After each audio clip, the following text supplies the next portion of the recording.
keep up with us. But they also saw that even Google in their time couldn't crack the code of getting patient engagement there because you had to put in the information.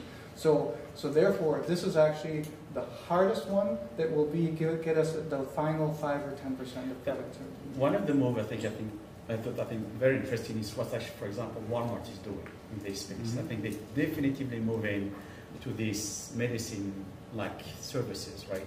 And obviously, for not just the interest of just the medicine, but they want to incentivize basically their client providing this holistic service at the end. That's perhaps where I think it's going to come. Perhaps Walmart, the future pharma model, is perhaps going to be Walmart. I guarantee you will see us one day buying a chain of fitness clubs. The answer why we will do this is easy. If you look at the average citizen of New York City who has diabetes, somebody from a higher income bracket will spend about $60,000 to $70,000 on gyms, on functional food, and everything around it. So why shouldn't we enter that space and open up a chain of fitness gyms and offer dietitians, functional food, foot care, everything? So full package. Other questions? Yes, I have a question. So in your talk, you talked about patient privacy concerns, as well as the importance of enabling access to patient data in an emergency. What's Siemens doing to address that? Can you give some concrete examples?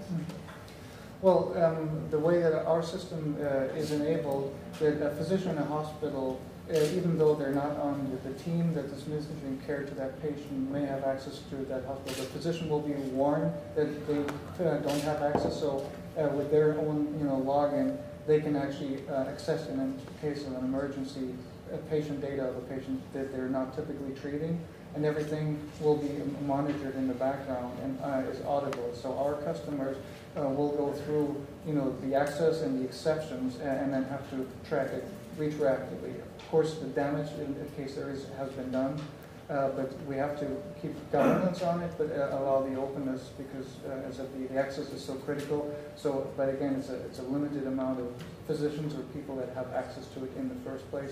But there is a core team that has general access, and then there's an extended team which have access by exception and will be tracked.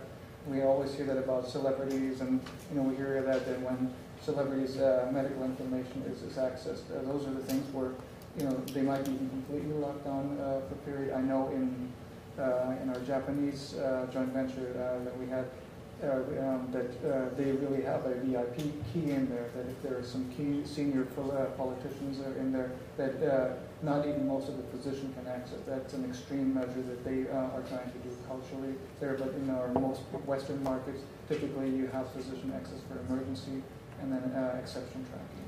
And we advise our customers how to configure that, and the customer is free to choose amongst a variety of options on that. There was a question that was submitted that I think is really quite interesting. Let me just read it. There is information overload for doctors. 40 pages for one patient in one day is very difficult to read. I remember a physician mentioning to me that when the Medicare program began in 1965, a physician really needed to know about 95 drugs. That was really the pharmacopoeia that was available, right? Today it's 4,000, 5,000. Tomorrow it'll be 5,200. I mean, so to that, how will the industry, and really for each of you, separate important and unimportant information that's necessary for clinicians to meet the needs of their patients?